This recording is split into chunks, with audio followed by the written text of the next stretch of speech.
Night Grand Prix. On the pole is Dave Darlin, Kokomo, Indiana, in number 9. Tony Stewart is alongside in 19. Casey Kane on the inside of the second row with Tracy Hines. Aaron Fike is starting in 5th position, flanked by Jason Leffler, who was a fast qualifier. Josh Wise inside of row number 4 and Davey Hamilton outside. In the 5th row, it's Steve Payton and A.J. Fike. Jay Drake looking for the record-setting victory now after winning the TQ race in John Nervo. In the 7th row, Bobby Boone and Dane Carter. Michael Lewis and Rick Hendricks will comprise row number 8. In the 9th row, Tony Hunt and Ryan Newman. Wally Pancratz hoping for the Western Midget Car title, and Mark DeBeaumont alongside. Michael Roselli Jr. and Alex Harris will be in row number 11. The 12th row, Ricky Shelton and Clay Klepper. Matt Streeter and Dave Steele are in row number 13. The 14th row, Brad Curtis and Aaron Pollock. Tom Messerall and Ryan Scott will be in the 15th row, and some added starters now. Danny Eberts in number 14 and Bud Kading in 29. And Ted Hines in 84 and Mel Kenyon in number 61. Those trying to run the 60th Turkey Night Grand Prix from Irwindale Speedway in California. The race is on. 100 laps to go, and Tony Stewart jumps out to the lead going through corner number 1. Jason, look at this. All 4 of those white number 9s running 1 through 4. Good luck. Davey Hamilton back there in the black number 15. Stewart, though, will lead the procession off of corner number 4 and lead the first lap, and Casey Kane has jumped into 2nd position. Tracy Hines down there in that blue car, the one guy that's giving these guys the battle right now, trying to get by Jason Leffler. And that is Leffler to the inside. And Dave Darlin, the pole sitter, running the high side of the racetrack. A good battle here for 3rd position. It turns into a now 2-car battle as Tracy Hines tries to get to the inside, but is not able to do so right now. He's battling with Jason Leffler, and a good wheel-to-wheel battle. Oh, car. Mike Roselli. Oh! And a car hits and slides into the wall. That is Tom Messerall who hit him, and Ted Hines in that 84 car. But Messerall, there were cars in front of him. They were all dodging. By the time it got to him, he didn't see it in time, and he just clipped Roselli as Roselli was trying to get off of the racetrack. He seems to like it very well. Now then he moves right to the outside of Stewart, right in the middle of the corner. Let's see what happens as they come down off the corner, down the straightaway, and Kane looks good in that higher groove. It may be slick in some places, but Kane's got it going for him, and Kane is going to take the lead. Casey Kane grabs the lead at least momentarily, and it looks like he will indeed be the leader as they cross the line, and he will lead lap number 39. Wow, and he made that look pretty easy on the outside. Everybody else running down at the bottom, and he moves down a little bit, but he really got a great hold of the racetrack coming off of turn 2 and just blew by Tony Stewart. Casey Kane has won 6 times in 21 starts this year, only finishing outside the top 10 once, and that was in the very first race of the year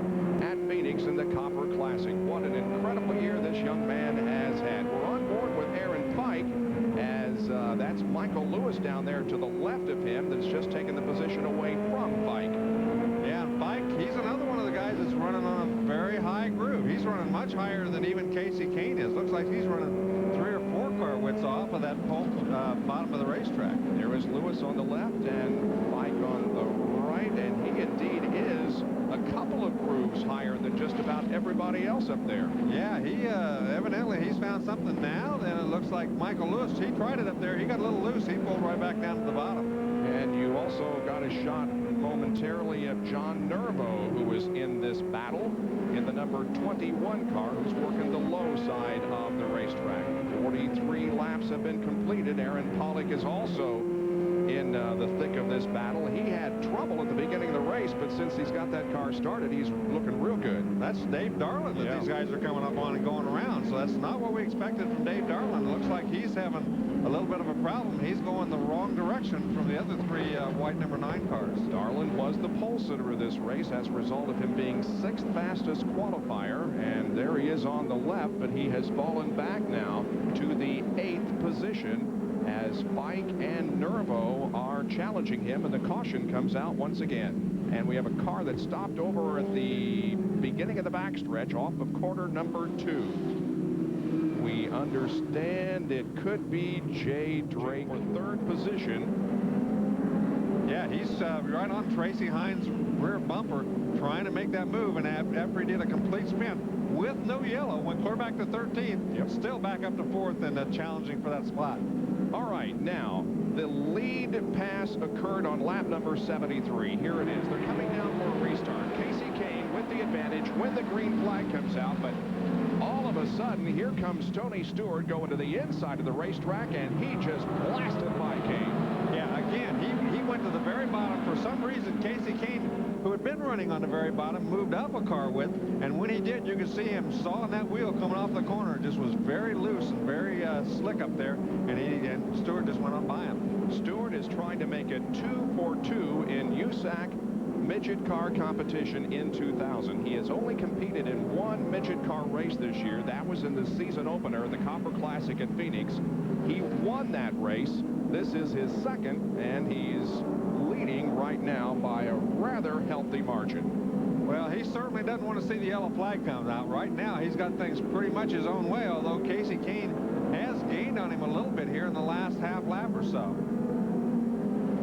Back here where Michael Lewis is doing battle with Steve Payton and Aaron Pollock, they're running 5th, 6th, and 7th, and Pollock trying to get to the inside of Payton, but unable to do so. Payton, just 20 years old, is 5th in the Western midget car points coming into this race. And once again, Pollock started back in 35th starting position. He started a long way back. He's going to get the award for passing the most cars without a doubt. Now, as far as the battle for the Western Midget Car Championship, Bobby Boone is running in 8th position. Wally Pankratz is running in 16th. There are 10 laps to go. And Pollock drives it in hard.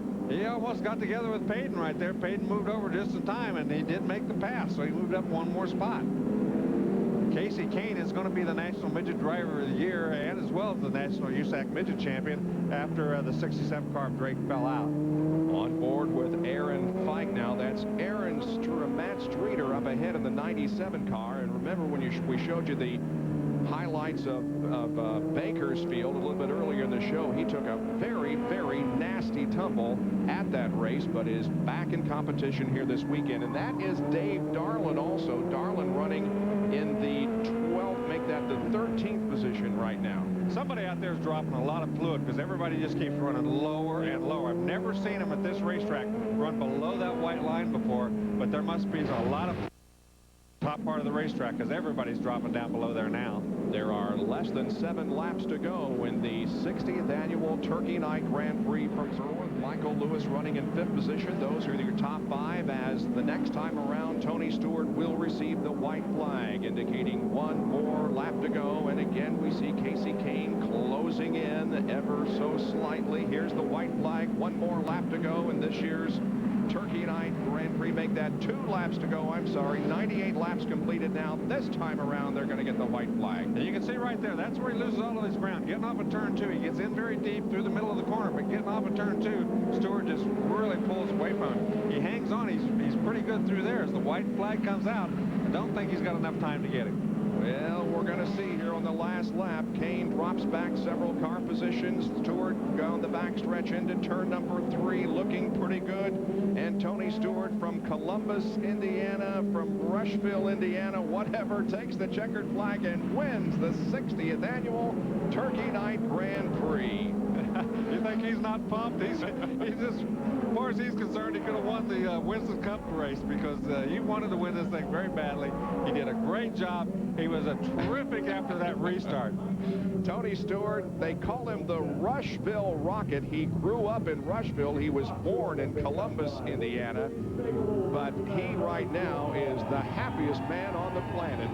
Because you're right, Larry. He looks like he's just taken the Winston Cup. Sure. I mean, well, that's what makes that guy one heck of a race car driver. He wants to win every race. Doesn't matter whether it's the Turkey Night Grand Prix or the Daytona 500. He races just as hard in every single race he races in. Tony Stewart, the 1994 midget car champion and the guy who won the Triple Crown, the midget, the sprint, and the Silver Bullet championship in 1995.